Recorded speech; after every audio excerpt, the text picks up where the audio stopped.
못 봐요. 그런데 왜 지금까지? 복잡한 사정이 있었어. 40년 전에 헤어졌는데 오늘 갑자기 나타났지 뭐야. 정옥순의 설명은 간단했지만 그 속에 담긴 이야기는 결코 간단하지 않았어요. 진태도 그것을 느꼈는지 더 이상 묻지 않았습니다. 다만 하루오를 바라보는 시선은 여전히 경계심으로 가득했어요. 하루오는 천천히 입을 열었습니다. 진태 씨라고 하셨죠? 옥손이가 얼마나 당신을 소중히 여기는지 알 수 있겠습니다. 저는 쿠로가와 하루오라고 합니다. 부산 자갈치 시장 새벽 5시.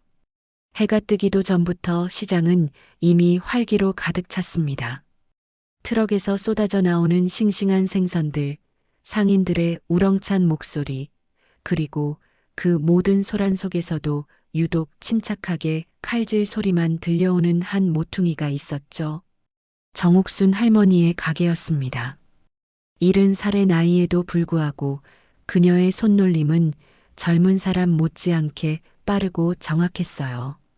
동태 한 마리를 앞에 놓고 마치 수십 년간 연마해온 예술가처럼 칼을 들어 올립니다. 얼음장 위에 놓인 동태의 비늘이 새벽 전구불빛에 반짝이는 순간 정옥순의 칼날이 번개처럼 스쳐 지나갔죠. 한 번, 두 번, 세 번. 완벽한 리듬으로 이어지는 칼질 소리가 시장의 웅성거림 속에서도 또렷하게 들렸습니다. 동태는 말이죠. 찬물에 씻기 전에 먼저 피부터 뽑아야 해요. 그래야 비린내가 안 나거든요. 옆 가게 아주머니가 궁금해하며 다가오자 정옥수는 익숙한 듯 설명을 해줍니다. 하지만 그녀의 칼질을 자세히 보면 뭔가 다른 점이 있었어요. 너무나도 매서우면서도 정확한, 마치 단순한 생선 손질이 아닌 다른 무언가를 해왔던 사람의 손길이었죠. 칼을 쥔 그녀의 손가락은 굳은 살로 거칠었지만 칼을 다루는 자세만큼은 전문가 못지않게 완벽했습니다. 할머니는 정말 신기해요. 어떻게 그렇게 칼을 잘 다루세요? 마치 몇십 년 동안 다른 일을 하신 것 같은데요? 젊은 상인이 감탄하며 물어보지만 정옥수는 그저 씩 웃으며 대답을 피해버립니다. 그녀의 눈빛이 순간 어둡게 변했다가 다시 밝아지는 것을 아무도 눈치채지 못했어요. 사실 그녀에게는 말할 수 없는 과거가 있었거든요. 지금의 평온한 일상과는 전혀 다른 위험하고 복잡했던 시절의 이야기 말입니다. 40년 전 20살의 정옥수는 지금과는 완전히 다른 삶을 살고 있었습니다. 그때의 그녀는 생선을 써는 것이 아니라 전혀 다른 종류의 칼을 다뤄야 했었죠. 하지만 그런 기억들은 이제 깊숙이 묻어두고 오직 평범한 생선 장수로만 살아가고 있었습니다. 진태야, 어서 와. 가게 문을 열고 들어오는 40대 남자를 보며 정옥순의 얼굴이 환해집니다. 김진태, 그녀가 친아들처럼 아끼는 조카였어요. 부모를 일찍 여인 진태를 어릴 때부터 키워온 정옥순에게 그는 세상에서 가장 소중한 존재였죠. 진태의 어린 시절, 정옥순은 밤늦게까지 일을 하면서도 그의 숙제를 봐주고 아플 때는 밤새 간병을 했습니다. 그렇게 20년 넘게 함께 살아오면서 둘 사이에는 혈연보다도 더 끈끈한 정이 생겨났죠. 이모, 오늘도 일찍 나오셨네요. 아침은 드셨어요? 또 컵라면으로 때우신 거 아니죠? 아이고, 이 녀석아. 내가 언제부터 밥 굶고 살았다고 그래. 어서 내일이나 해. 오늘 고등어가 특히 좋으니까 많이 가져가. 진태는 생선 유통업을 하고 있어서 매일 아침 이모의 가게에 들러 안부를 확인하는 게 일상이었습니다. 그에게 정옥수는 친어머니 이상의 존재였어요. 혈연으로 맺어진 관계는 아니었지만 그 누구보다도 진솔하고 깊은 사랑으로 이어진 가족이었죠. 진태가 사업을 시작할 때도 결혼할 때도 모든 인생의 중요한 순간마다 정옥순이 함께했습니다. 시장 사람들은 정옥순에 대해 여러 추측을 했습니다. 어떤 이는 전쟁고아라고 했고 또 어떤 이는 배를 타고 일본에서 넘어온 사람이라고 했어요.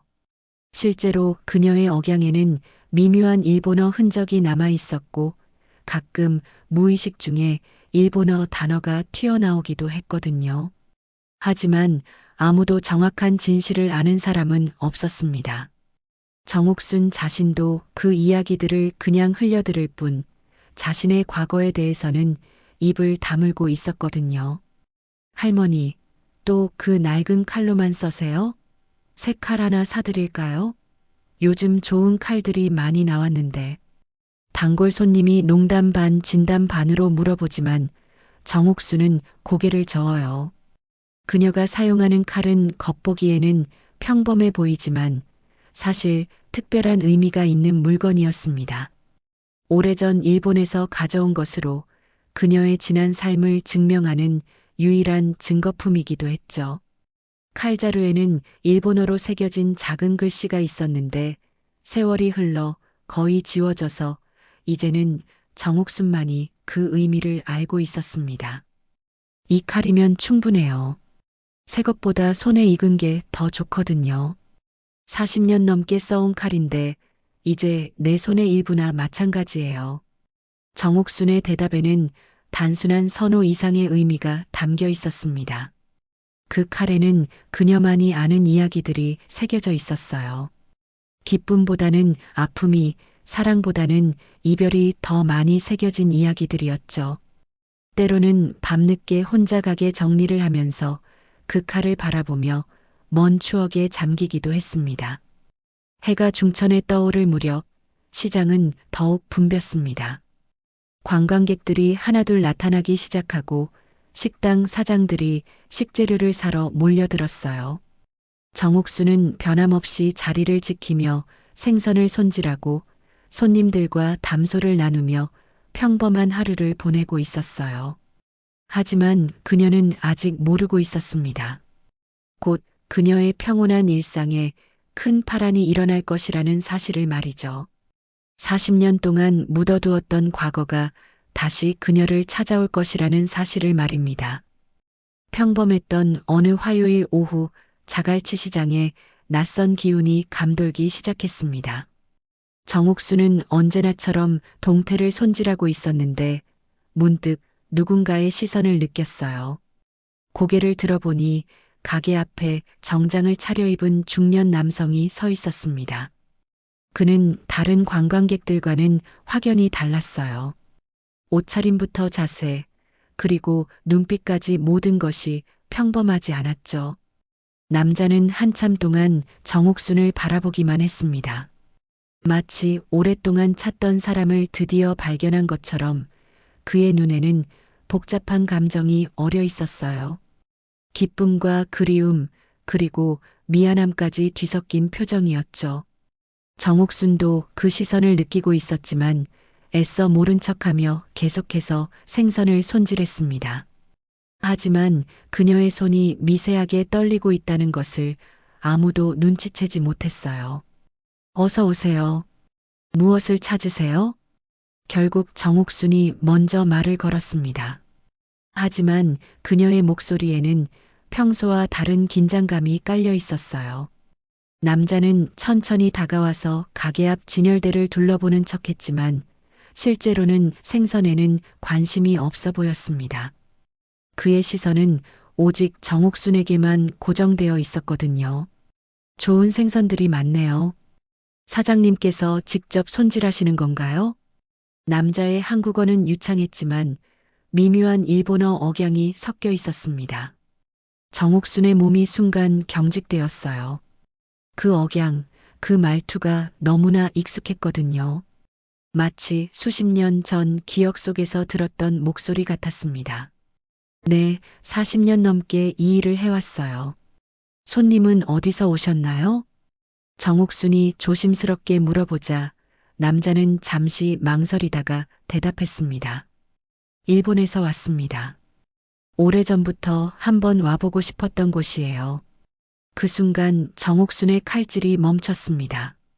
동태를 반쯤 손질하던 손이 그대로 굳어버렸어요. 일본에서 왔다는 말에 과거의 기억들이 물밀듯이 밀려왔습니다. 어린 시절 일본에서의 생활, 그리고 한국으로 오게 된 사연들이 머릿속을 스쳐 지나갔죠. 남자는 주머니에서 천천히 무언가를 꺼냈습니다. 그것은 붉은 장미 한 송이였어요. 시장 한복판에서 갑자기 장미를 꺼내는 모습이 얼마나 어색했는지 주변 상인들도 하나둘 시선을 돌렸습니다.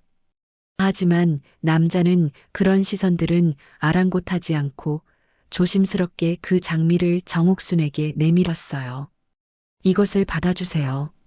정옥순은 그 장미를 보는 순간 세상이 멈춘 것 같았습니다.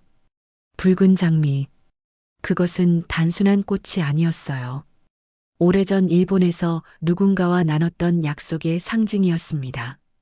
만약 다시 만나게 된다면 붉은 장미를 선물하겠다던 그 약속 말이에요.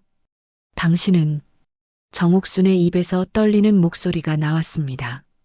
남자는 그녀의 반응을 보며 확신을 얻은 듯 천천히 고개를 끄덕였어요. 아직도 칼질이 빠르구나. 여동생. 그 한마디에 정옥순의 온몸에 전기가 흐른 것 같았습니다. 여동생이라는 호칭, 그리고 그 익숙한 목소리. 이제 더 이상 의심할 여지가 없었어요. 눈앞에 서 있는 남자는 40년 전 헤어진 그녀의 친오빠, 하루오였습니다. 오빠, 정말 오빠인가요? 정옥순의 눈에서 눈물이 흘러내렸습니다. 40년 동안 참아왔던 그리움과 원망, 그리고 사랑이 한꺼번에 터져나왔어요. 하루오도 마찬가지였습니다. 그의 눈가에도 눈물이 맺혀 있었죠. 주변 상인들은 갑작스러운 상황에 당황했습니다. 평소 강인하기로 소문난 정옥순이 갑자기 눈물을 흘리며 무너지는 모습을 본 적이 없었거든요. 하지만 아무도 감히 다가가지 못했어요. 그 두 사람 사이에 흐르는 묘한 기운을 느꼈기 때문입니다. 옥순아, 나야. 정말 오랜만이다. 하루오의 목소리에는 깊은 감정이 담겨 있었습니다. 죄책감과 그리움, 그리고 안도감이 뒤섞인 복잡한 감정이었어요. 그는 천천히 손을 뻗어 정옥순의 어깨에 살짝 올렸습니다.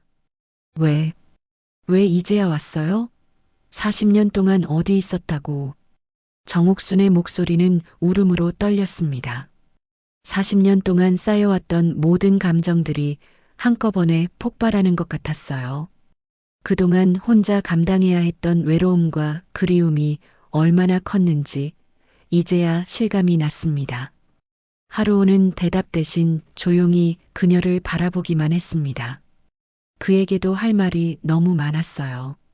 하지만 이 자리에서 이 시간에 모든 것을 설명하기에는 너무 복잡하고 위험한 일들이 많았습니다. 그는 다만 여동생이 건강하게 살아있다는 것만으로도 감사했어요. 지금은 여기서 말하기 어려운 일들이 많다. 시간을 내줄 수 있겠니? 하루오의 말에 정옥순은 고개를 끄덕였습니다. 40년 만에 만난 오빠와 나눌 이야기가 한두 개가 아니었거든요. 하지만 동시에 불안감도 엄습했어요. 왜 이제야 나타났는지, 그리고 앞으로 어떤 일들이 벌어질지 알 수 없었기 때문입니다. 그때 진태가 가게로 들어왔습니다. 이모가 낯선 남자와 대화하는 모습을 보고 살짝 경계심을 드러냈어요. 특히 정옥순의 눈가에 눈물 자국이 있는 것을 보고는 더욱 긴장했습니다. 이모, 괜찮으세요? 이분은 누구시죠? 진태의 질문에 정옥순과 하루오는 서로를 바라봤습니다. 이제 피할 수 없는 순간이 온 것 같았어요. 진태의 예리한 시선이 하루오에게 고정되었습니다. 오랫동안 정옥순을 지켜봐 온 그였기에 이모의 감정 변화를 누구보다 민감하게 감지할 수 있었어요.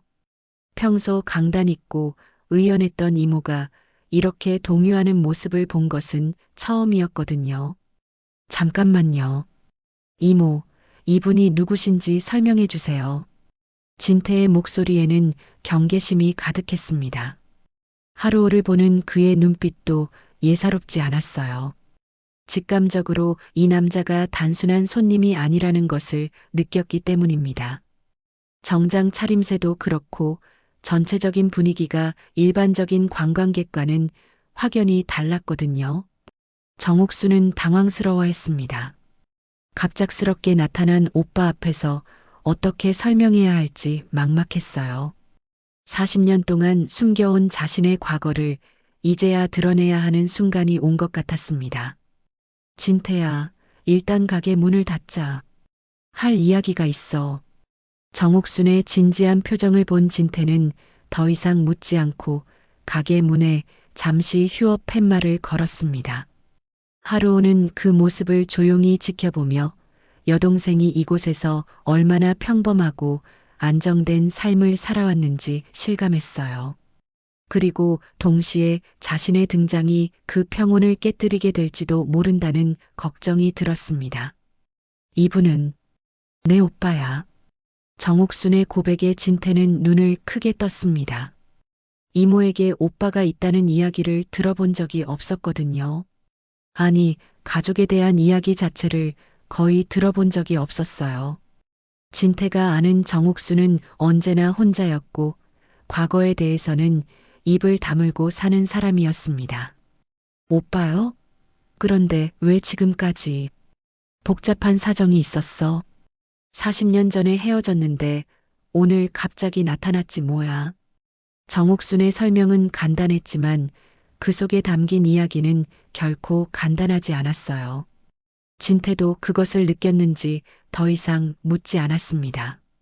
다만 하루오를 바라보는 시선은 여전히 경계심으로 가득했어요. 하루오는 천천히 입을 열었습니다. 진태 씨라고 하셨죠? 옥순이가 얼마나 당신을 소중히 여기는지 알 수 있겠습니다. 저는 쿠로가와 하루오라고 합니다. 일본식 이름을 들은 진태의 표정이 더욱 굳어졌어요. 이제 의심은 확신으로 바뀌었습니다. 이모가 일본과 관련된 과거를 가지고 있다는 것을 짐작은 했지만 이렇게 직접적으로 확인하게 될 줄은 몰랐거든요. 쿠로가와 일본 이름이군요. 그럼 이모도 내 본명은 쿠로가와 옥순이야.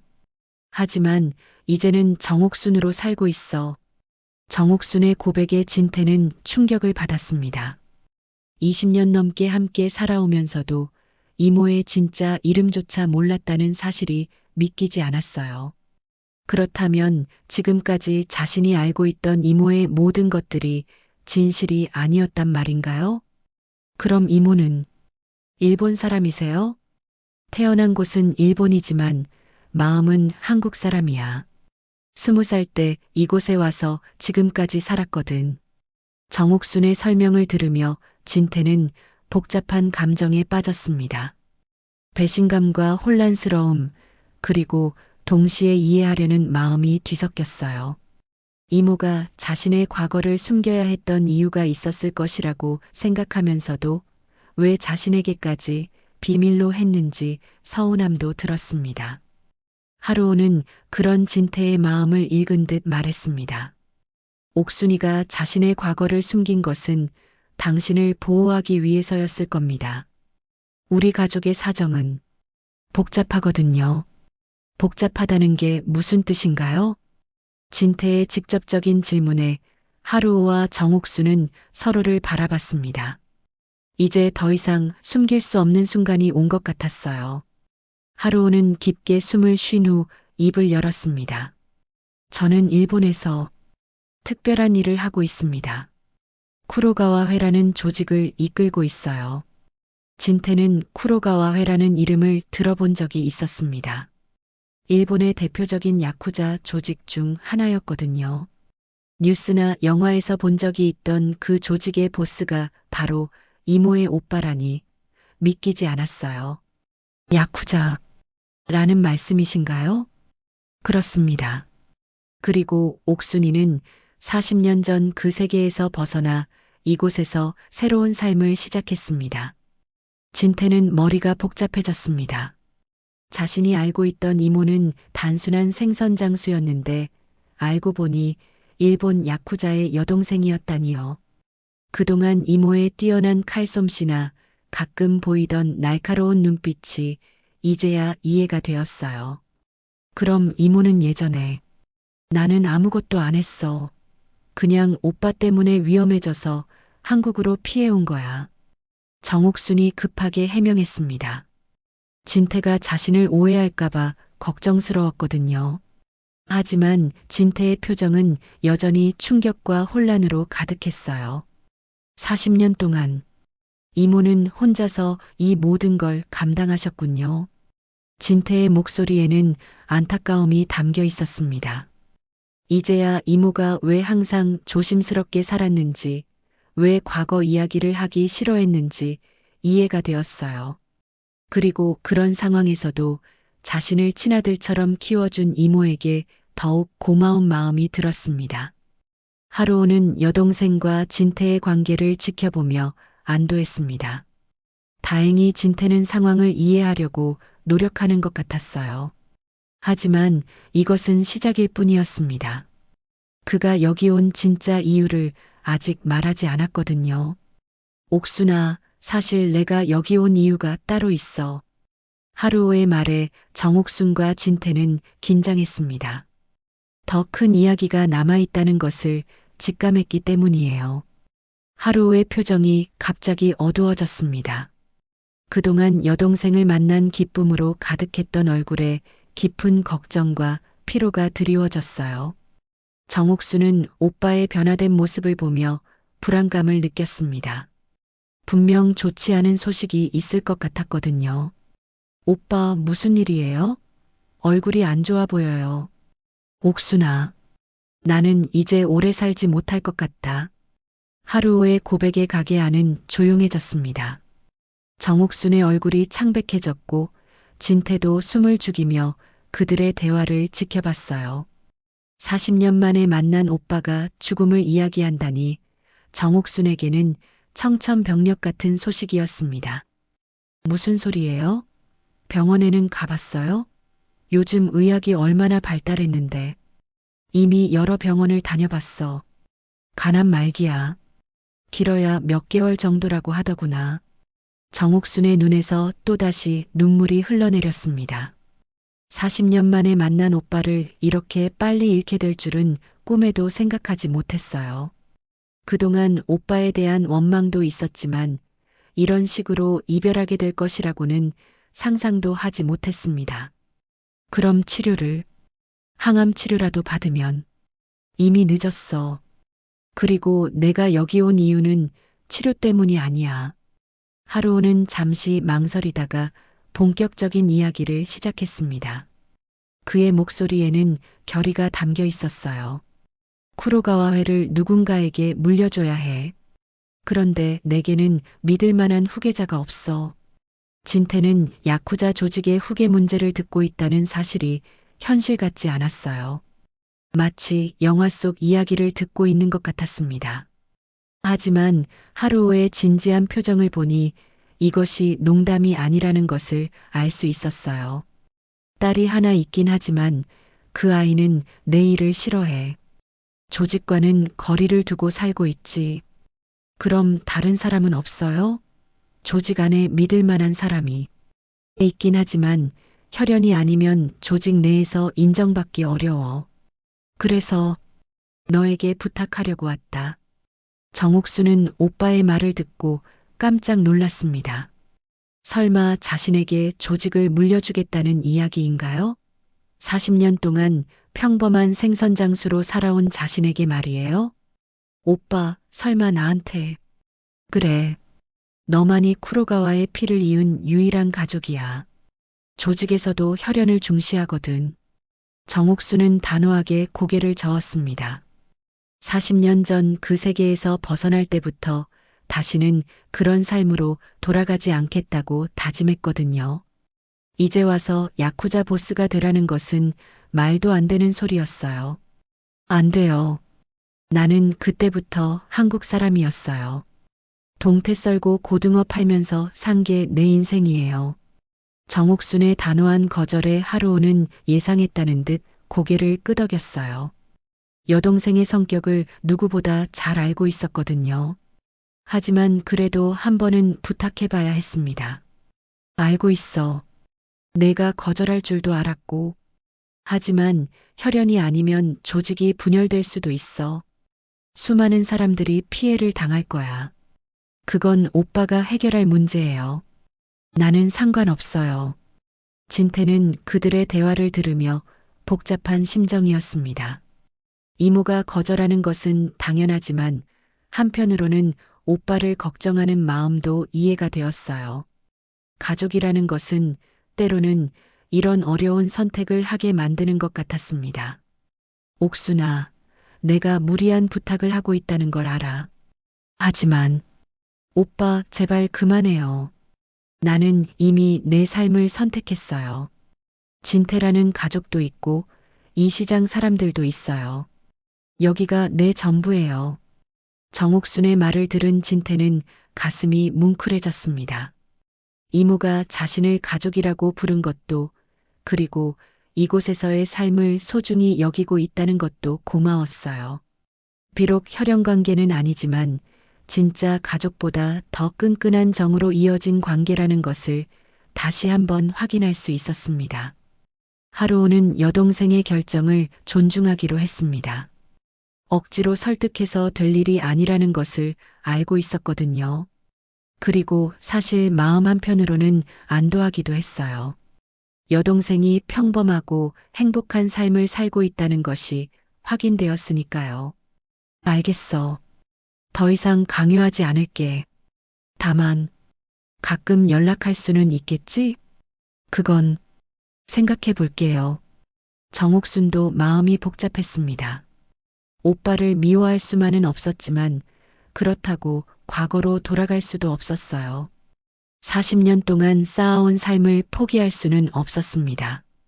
그런데 오빠, 조직은 정말 어떻게 할 거예요? 다른 방법을 찾아봐야지. 혈연이 아니더라도 능력 있는 사람에게 맡기는 수밖에. 하루오의 말에는 체념이 담겨 있었어요. 하지만 동시에 여동생의 선택을 이해한다는 마음도 있었습니다.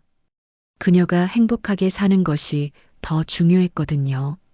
진태는 멀리서 그들의 대화를 지켜보며 여러 생각이 들었습니다. 이모의 과거는 생각보다 훨씬 복잡했지만 그럼에도 불구하고 지금의 이모는 자신이 알고 있는 그 따뜻하고 강인한 사람이었어요. 과거가 어떻든 상관없었습니다. 이모, 저는 이모 편이에요. 어떤 선택을 하셔도 지지할게요. 진태의 말에 정옥수는 고마운 마음이 들었습니다. 이런 복잡한 상황에서도 자신을 믿어주는 가족이 있다는 것이 큰 힘이 되었어요. 하루오가 떠나려는 순간 가게 문이 다시 열렸습니다. 들어온 것은 30대 중반쯤 되어 보이는 여성이었어요. 검은 정장을 입고 있었지만 그녀의 눈빛에는 하루오를 향한 차가운 적대감이 가득했습니다. 하루오는 그 여성을 보자마자 표정이 굳어졌어요. 아버지, 역시 여기 계셨군요. 여성의 목소리는 냉랭했습니다. 아버지라고 부르긴 했지만 그 말 속에는 애정보다는 원망이 더 많이 담겨 있었어요. 정옥수는 이 여성이 하루오의 딸, 즉 자신의 조카라는 것을 직감했습니다. 마유미, 어떻게 여기까지? 아버지가 갑자기 사라지셨으니까 당연히 찾아야죠. 그런데 설마 이런 곳에 계실 줄은 몰랐네요. 마유미라는 이름의 여성은 시장을 둘러보며 코웃음을 쳤습니다. 그녀의 시선이 정옥순에게 향했을 때 정옥순은 묘한 긴장감을 느꼈어요. 마치 자신을 품정하는 것 같은 날카로운 눈빛이었거든요. 이분이 그 유명한 고모님이시군요. 마유미의 말투에는 비꼬는 뉘앙스가 있었습니다. 정옥수는 당황스러웠어요. 자신에 대해 어떤 이야기를 들었는지 궁금하면서도 두려웠습니다. 마유미, 예의를 지켜라. 이분은 내 고모야. 하루오가 딸을 타이르려 했지만 마유미는 전혀 개의치 않았어요. 오히려 더욱 날선 표정으로 정옥순을 바라봤습니다. 쿠로가와의 피가 싫어요. 당신도 같은 피라면 조심하세요. 마유미의 경고에 가게하는 긴장감으로 가득 찼습니다. 진태는 본능적으로 정옥순 앞으로 한 걸음 나섰어요. 이 여성에게서 위험한 기운을 느꼈기 때문입니다. 마유미, 내가 지나치다. 옥수는 아무 잘못이 없어. 아무 잘못이 없다고요? 아버지, 정말 그렇게 생각하세요? 마유미의 목소리가 높아졌습니다. 그녀의 눈에는 눈물이 맺혀 있었어요. 분노와 슬픔이 뒤섞인 복잡한 감정이었죠. 나는 쿠로가와라는 이름 때문에 평생 고생했어요. 정상적인 연애도 못하고 친구들과도 멀어지고 모든 게 이 저주받은 피 때문이에요. 마유미의 절규에 정옥수는 마음이 아팠습니다. 자신도 젊은 시절 같은 고민을 했었거든요. 가족의 이름이 주는 무게와 부담을 누구보다 잘 알고 있었어요. 마유미야, 고모도 그런 마음 이해해. 나도 젊었을 때 이해한다고요? 그럼 왜 도망쳤어요? 왜 혼자만 편안한 곳으로 도망가서 모든 걸 아버지 혼자 감당하게 했어요? 마유미의 비난에 정옥수는 할 말을 잃었습니다. 사실 그녀의 말이 틀린 것은 아니었거든요. 자신이 떠난 후 오빠가 혼자서 모든 부담을 져야 했다는 것을 생각하면 미안한 마음이 들었어요. 진태는 이 상황을 지켜보며 복잡한 감정을 느꼈습니다. 마유미의 분노도 이해가 되고 정옥순의 선택도 이해가 되었어요. 하지만 이모를 공격하는 것은 용납할 수 없었습니다. 잠깐만요. 아무리 가족이라도 이모를 이렇게 대할 수는 없어요. 진태의 개입에 마유미는 냉소적으로 웃었습니다. 가족이라고요? 웃기는 소리네요. 진짜 가족이었다면 40년 동안 연락 한 번 없이 지낼 수 있었을까요? 그 말에 정옥순의 가슴이 찔렸습니다. 사실 그동안 오빠가 어떻게 지내는지 궁금하기도 했고 연락하고 싶기도 했어요. 하지만 과거와의 연결고리를 끊고 새로운 삶을 살겠다는 결심 때문에 참아왔던 것이었죠. 하루오는 딸과 여동생 사이에서 난처한 입장이었습니다. 마유미의 분노도 이해가 되고 옥순의 선택도 존중하고 싶었어요. 하지만 이렇게 서로를 상처 주는 것은 원하지 않았습니다. 마유미, 그만해. 내 고모를 괴롭히지 마라. 괴롭힌다고요? 사실을 말하는 것뿐이에요. 아버지는 항상 그런 식이에요. 불편한 진실은 외면하고 마유미가 말을 끝내지 못하고 눈물을 흘렸습니다. 그녀에게는 쌓여있던 상처가 너무 많았어요. 아버지의 일 때문에 겪어야 했던 모든 고통들이 한꺼번에 터져 나오는 것 같았습니다. 정옥수는 조카의 눈물을 보며 마음이 무너졌습니다. 자신의 선택이 옳았다고 생각했지만 그 선택이 다른 가족들에게는 상처가 되었다는 것을 깨달았어요. 마유미야, 고모가 미안해. 정말 미안해. 정옥순이 다가가려 하자 마유미는 한 걸음 뒤로 물러났습니다. 미안하다고 해서 달라지는 건 없어요. 이미 모든 게 늦었어요. 그때 하루오가 갑자기 기침을 하기 시작했습니다. 심한 기침과 함께 손수건에 피가 묻어났어요. 병이 생각보다 심각하다는 것을 보여주는 증상이었죠. 아버지, 마유미가 급하게 하루오를 부축했습니다. 아무리 원망해도 결국 아버지였거든요. 정옥순도 놀라서 다가갔어요. 오빠 괜찮아요? 병원에 가야 하는 거 아니에요? 괜찮아. 잠깐 쉬면 돼. 하루오는 힘겹게 말했지만 얼굴색이 창백해진 것을 보니 결코 괜찮지 않아 보였어요. 마유미는 그런 아버지를 보며 더욱 복잡한 감정에 빠졌습니다. 아버지, 이제 그만 일본으로 돌아가요. 여기서 뭘 하시려고 하는지 모르겠지만 몸부터 챙기세요. 아직 할 일이 남았어. 하루의 고집에 마유미는 한숨을 쉬었습니다. 죽을 때까지 일을 놓지 못하는 아버지가 안타까우면서도 화가 났어요. 한편 이 모든 상황을 지켜본 진태는 깊은 생각에 빠졌습니다. 이모의 가족 관계가 생각보다 훨씬 복잡하다는 것을 알게 되었어요. 그리고 앞으로 더 큰 문제들이 기다리고 있을 것 같다는 불안감도 들었습니다. 그날 밤 정옥수는 잠을 이룰 수 없었습니다. 40년 만에 다시 만난 오빠와 처음 본 조카 때문에 머릿속이 복잡했어요. 특히 마유미의 차가운 시선과 원망 어린 말들이 계속 귓가에 맴돌았습니다. 과연 자신의 선택이 옳았던 것일까요? 새벽 4시 정옥수는 결국 잠자리에서 일어났습니다. 시장에 나가서 일을 하면 마음이 좀 정리될 것 같았어요. 평소보다 2시간 일찍 가게에 나온 그녀는 혼자서 조용히 생선을 정리하기 시작했습니다. 1시간 정도 지났을 때 가게 앞에 누군가의 그림자가 비쳤어요. 정옥순이 고개를 들어보니 마유미가 서 있었습니다. 어제와 달리 편안한 옷차림을 하고 있었지만 여전히 표정은 차가웠어요. 일찍 나오시네요. 잠이 안 와서. 당신도 잠이 안 왔나 보네. 정옥순이 담담하게 대답하자 마유미는 잠시 망설이다가 가게 안으로 들어왔습니다. 두 사람 사이에는 어색한 침묵이 흘렀어요. 어제는 너무 심했나요?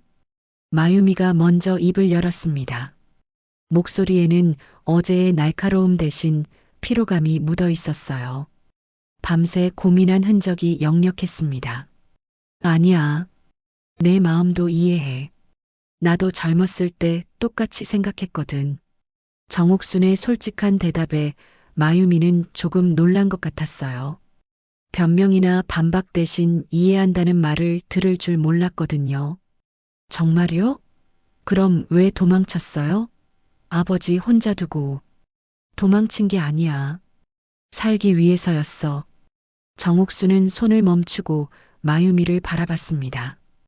이제야 진짜 이야기를 할 때가 된 것 같았어요. 내 아버지가 조직을 물려받기 전 일이야. 내가 20살 때 쿠로가와회에 큰 문제가 생겼어. 라이벌 조직과의 전쟁이었지. 마유미는 조용히 정옥순의 이야기를 들었습니다. 아버지에게서는 들어보지 못한 과거의 이야기였어요. 그때 나는 죽을 뻔했어. 상대편에서 내 아버지를 압박하기 위해 나를 노렸거든. 하루오는 나를 지키기 위해 많은 걸 포기해야 했어. 정옥순의 목소리에는 깊은 회한이 담겨 있었습니다. 그때의 기억을 떠올리는 것만으로도 가슴이 아팠어요. 결국 나는 한국으로 와야 했어. 내가 있으면 계속 하루오에게 약점이 될 테니까.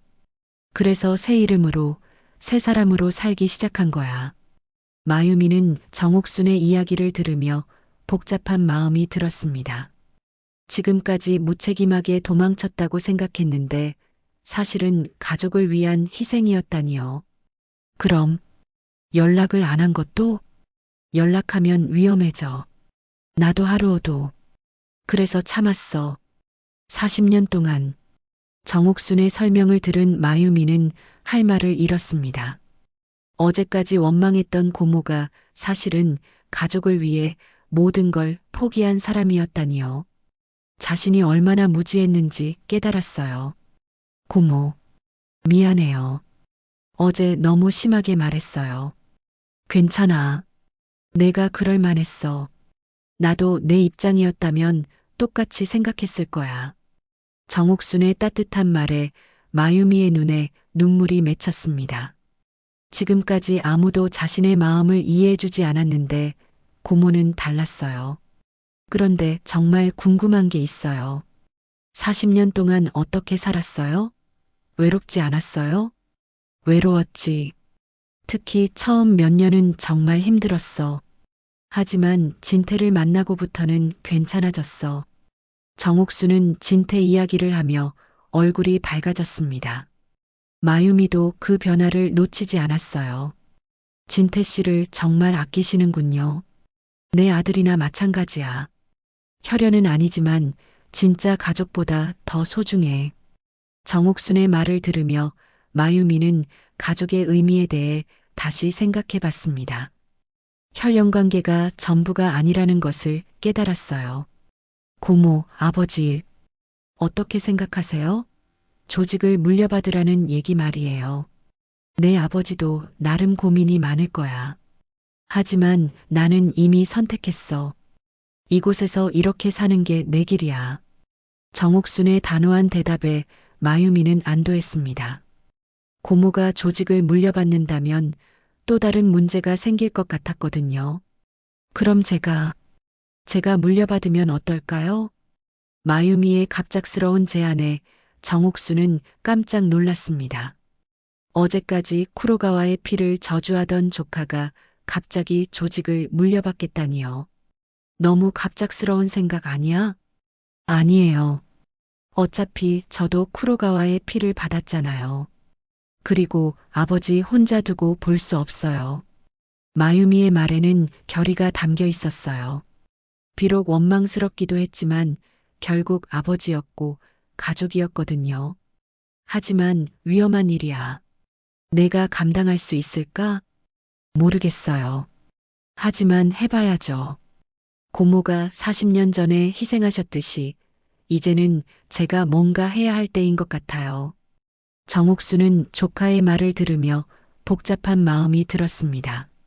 한편으로는 대견스럽기도 했지만 다른 한편으로는 걱정스럽기도 했어요. 그 세계가 얼마나 험난한지 누구보다 잘 알고 있었거든요. 잘 생각해봐. 한번 들어가면 쉽게 나올 수 없는 세계야. 알고 있어요. 하지만 누군가는 해야 할 일이잖아요.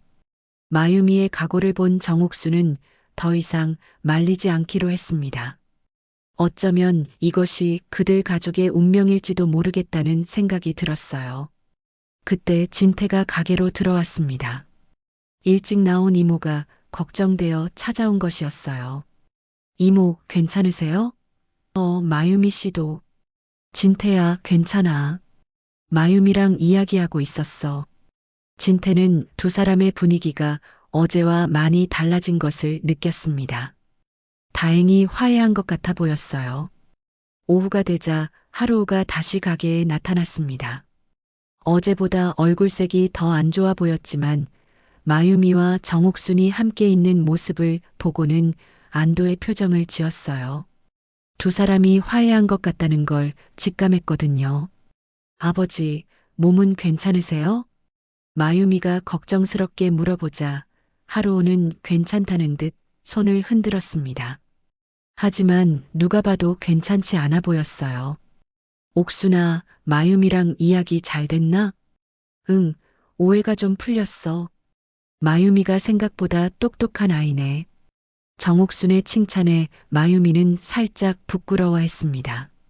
어제까지만 해도 서로 적대적이었는데 하루 만에 이렇게 가까워질 줄은 몰랐어요. 하루오는 딸과 여동생이 가까워진 모습을 보며 기뻤지만 동시에 걱정도 되었습니다. 자신의 시간이 얼마 남지 않았다는 것을 알고 있었거든요. 사실 내가 오늘 온 이유가 있어. 일본에서 연락이 왔거든. 하루오의 진지한 표정에 모두가 긴장했습니다. 좋지 않은 소식일 것 같다는 예감이 들었어요.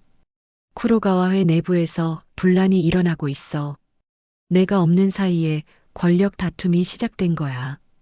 정옥수는 예상했던 일이라는 듯 고개를 끄덕였습니다. 조직이라는 곳은 언제나 그런 문제가 있었거든요. 누가 주동하고 있어요? 마유미가 물어보자 하루오는 잠시 망설이다가 대답했습니다. 사카모토 부회장이야. 내가 갑자기 한국에 온 것을 기회로 삼고 있어. 사카모토라는 이름을 들은 정옥순의 표정이 굳어졌습니다. 40년 전에도 문제를 일으켰던 그 사카모토가 아직도 조직에 있다니요. 그 사람이 아직도 살아있어? 나이가 몇 살인데? 70이 넘었지만 아직도 정정해. 그리고 야심도 여전하고. 하루오의 설명에 정옥수는 불안감을 느꼈습니다. 사카모토는 예전부터 위험한 인물이었거든요. 아버지, 그럼 빨리 돌아가셔야 하는 거 아니에요? 그래야 하는데. 몸이 이 모양이라 하루오가 다시 기침을 하기 시작했습니다. 어제보다 더 심해진 것 같았어요. 마유미는 급하게 아버지를 부축했습니다. 아버지, 병원에 가세요. 지금 당장. 병원에 가봤자 달라질 건 없어. 그보다 하루오가 정옥순을 바라봤습니다. 그의 눈에는 간절함이 담겨 있었어요. 옥순아, 정말 마지막 부탁이야. 조직을 도와줄 수는 없겠지? 정옥순은 고민에 빠졌습니다. 오빠의 간절한 부탁을 무시할 수는 없었지만 그렇다고 과거로 돌아갈 수도 없었어요. 그때 마유미가 나섰습니다. 아버지, 제가 할게요. 하루오와 정옥순 모두 깜짝 놀랐습니다. 어제까지만 해도 조직을 거부하던 마유미가 갑자기 자원한다니요. 마유미야, 무슨 소리야? 넌 그 일을 싫어한다고. 싫어하는 건 맞아요. 하지만 아버지 혼자 두고 볼 수는 없어요. 그리고 고모 말씀을 들어보니 누군가는 해야 할 일인 것 같아요. 마유미의 결의에 찬 모습을 본 하루오는 복잡한 마음이 들었습니다. 딸이 대견스럽기도 했지만 위험한 세계로 끌어들이고 싶지는 않았어요. 하지만 넌 경험이 없어. 사카모토 같은 사람들과 맞설 수 있겠니? 모르겠어요. 하지만 배우면 되죠. 그리고 마유미가 정옥순을 바라봤습니다. 고모가 도와주시면 될 것 같은데요. 정옥순은 당황스러웠습니다. 조직을 직접 이어받지는 않더라도 마유미를 도와달라는 의미였거든요. 마유미야, 나는 고모, 직접 일본에 가시라는 게 아니에요. 여기서 조언만 해주시면 돼요. 고모의 경험이 필요해요. 마유미의 제안에 진태가 끼어들었습니다. 잠깐만요. 이모가 위험에 휘말리는 건 원하지 않아요. 위험하지 않아요. 그냥 조언만 하는 거예요. 하지만 진태는 여전히 불안해했습니다. 야쿠자와 관련된 일은 아무리 작은 것이라도 위험할 수 있었거든요. 정옥수는 깊은 고민에 빠졌습니다. 한편으로는 가족을 도와주고 싶었지만 다른 한편으로는 진태와 함께 쌓아온 평범한 삶을 지키고 싶었어요. 시간을 좀 줘. 하루만 생각해 볼게. 정옥순의 대답에 하루오는 고개를 끄덕였습니다. 억지로 강요할 수는 없었거든요.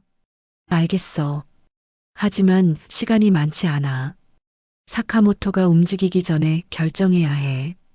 그때 갑자기 하루오의 휴대폰이 울렸습니다. 일본에서 온 전화였어요. 하루오는 전화를 받고 잠시 대화를 나눈 후 얼굴이 심각해졌습니다. 무슨 일이에요? 마유미가 걱정스럽게 물어보자 하루오는 한숨을 쉬었습니다. 사카모토가 임시 회장직을 맡겠다고 선언했어. 그리고 내가 죽었다는 소문을 퍼뜨리고 있다고 하는군.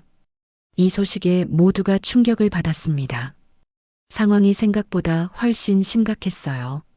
아버지, 이제 정말 빨리 돌아가셔야 해요. 하지만 내 상태로는. 그리고 혼자 가면 위험해. 하루오의 고민을 본 정옥수는 마음이 복잡해졌습니다. 이대로 두면 오빠가 모든 걸 잃을 수도 있었어요. 진태는 이 모든 상황을 지켜보며 불안감을 느꼈습니다. 이모가 결국 그 위험한 세계로 다시 들어가게 될 것 같았거든요. 하지만 동시에 가족을 버릴 수 없다는 이모의 마음도 이해했어요. 이모, 저도 함께 가겠어요. 진태의 갑작스러운 제안에 모두가 놀랐습니다. 진태야, 무슨 소리야? 위험해. 이모 혼자 보낼 수는 없어요. 그리고 저도 이모의 가족이잖아요. 진태의 말에 정옥수는 가슴이 뭉클해졌습니다. 혈연도 아닌 자신을 위해 위험을 감수하겠다는 진태가 고마웠어요. 그날 밤 정옥수는 결심을 굳혔습니다. 40년 동안 도망쳐 살았지만 이제는 가족을 위해 무언가를 해야 할 때였어요. 다음 날 아침 그녀는 하루오와 마유미를 불러 자신의 결정을 알렸습니다. 일본에 가겠어. 정옥순의 선언에 하루오는 놀랐지만 안도의 표정을 지었어요. 반면 진태는 걱정스러운 얼굴이었습니다. 하지만 조건이 있어.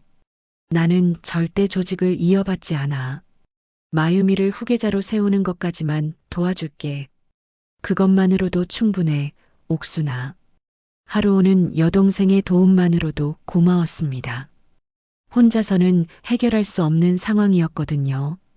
이틀 후 정옥순과 진태 그리고 하루오 일행은 일본으로 떠났습니다.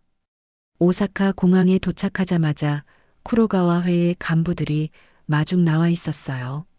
40년 만에 돌아온 정옥순을 보는 그들의 시선은 복잡했습니다. 쿠로가와회 본부에 도착한 정옥순은 옛 기억들이 되살아나는 것을 느꼈어요. 변한 것도 있었지만 여전히 그때의 분위기가 남아 있었습니다. 사카모토는 어디 있어? 정옥순이 물어보자 한 간부가 조심스럽게 대답했습니다. 회의실에서 임시회장 취임식을 준비하고 있습니다. 정옥순은 바로 회의실로 향했습니다. 40년 전에 그 여자가 돌아온 것처럼 당당한 걸음걸이였어요. 진태는 그런 이모의 모습이 낯설면서도 멋있다고 생각했습니다.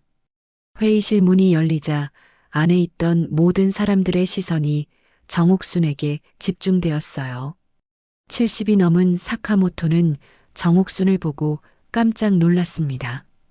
정옥순, 내가 정말 살아있었구나. 오래간만이네, 사카모토. 정옥순의 차가운 목소리에 회의실 안이 긴장감으로 가득 찼습니다. 사카모토는 당황했지만 곧 냉소적인 웃음을 지었어요. 40년 만에 나타나서 뭘 하려는 거지?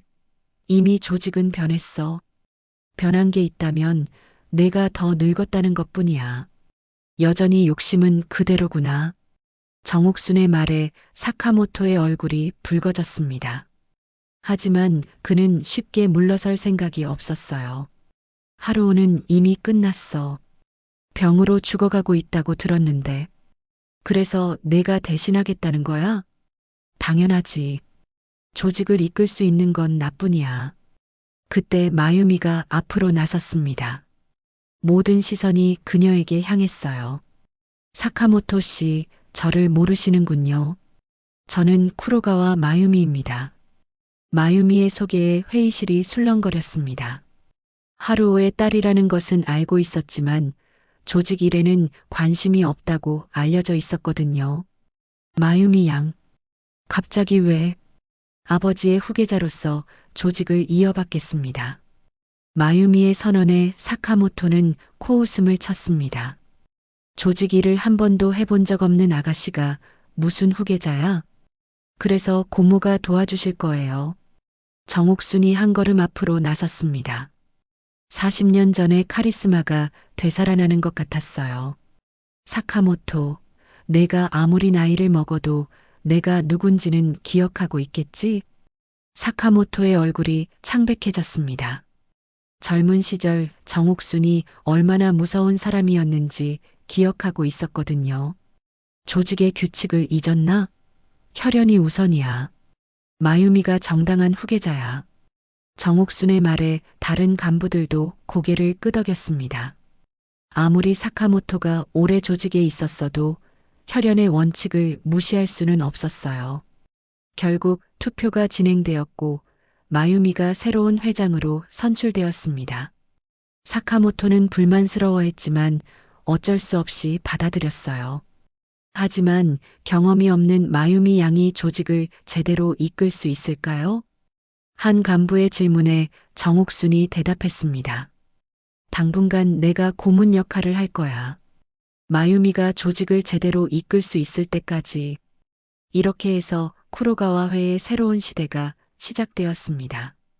마유미는 아버지의 뒤를 이어 조직을 이끌게 되었고 정옥순은 한국과 일본을 오가며 조카를 도왔어요.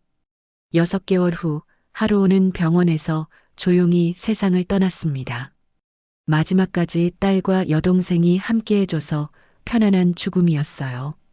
장례식 후 정옥수는 다시 한국으로 돌아왔습니다. 이제 마유미도 충분히 조직을 이끌 수 있을 만큼 성장했거든요. 이모, 이제 정말 끝난 거예요? 부산행 비행기에서 진태가 물어보자 정옥수는 미소를 지었습니다. 응, 이제 진짜 우리 삶으로 돌아가자. 시장에 돌아온 정옥수는 다시 평범한 생선장수가 되었습니다. 하지만 이제는 마음의 짐이 한결 가벼워진 것 같았어요. 40년 동안 묻어두었던 과거와 제대로 화해했고 가족의 의무도 다했거든요. 가끔 마유미에게서 연락이 왔습니다. 조직을 현대적으로 바꿔나가고 있다는 소식이었어요. 이제는 폭력보다는 정당한 사업으로 방향을 바꾸고 있다고 했습니다. 어느 날 저녁 정옥순과 진태는 시장에서 회를 사서 집에서 저녁을 먹고 있었어요. 이모, 후회 안 해요? 조직을 이어받았다면 엄청 부자가 됐을 텐데. 후회할 게 뭐 있어? 여기서 너랑 이렇게 사는 게 최고야. 정옥순의 대답에 진태는 웃었습니다.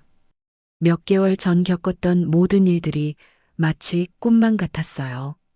그런데 이모, 진짜 궁금한 게 있어요. 뭔데? 이모가 정말 야쿠자였어요? 아직도 믿기지 않아요. 정옥수는 장난스럽게 윙크했습니다. 글쎄 어떨까? 지금의 나는 그냥 부산 자갈치 시장의 생선장수 정옥순이야. 두 사람은 함께 웃었습니다. 과거가 어떻든 중요한 건 지금 이 순간이었어요. 정옥수는 비로소 진정한 평화를 찾은 것 같았습니다. 그날 밤 정옥수는 오빠 하루오의 사진을 보며 조용히 말했습니다. 오빠, 이제 정말 끝났어. 마유미 잘 부탁해. 시원한 바닷바람이 창문으로 들어왔습니다. 정옥순의 새로운 시작을 축복하는 것 같았어요. 지금까지 시청해 주셔서 감사합니다. 구독과 좋아요는 무료입니다. 시청하신 사연에 대한 의견과 어느 지역에서 듣고 계신지 댓글로 알려주세요.